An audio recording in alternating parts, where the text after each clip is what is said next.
If your energy level feels like a flat tire, it's time for a B12 boost. Vitamin B12 deficiency is a silent health risk that can sneak up on anyone. Why is vitamin B12 so important? It's essential for brain health, red blood cell production, and even DNA synthesis. But here's the kicker, our body can't make it.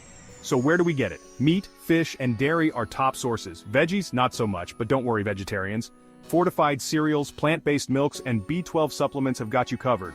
Want to boost your B12 levels naturally? Include more eggs, cheese, and lean meats in your diet.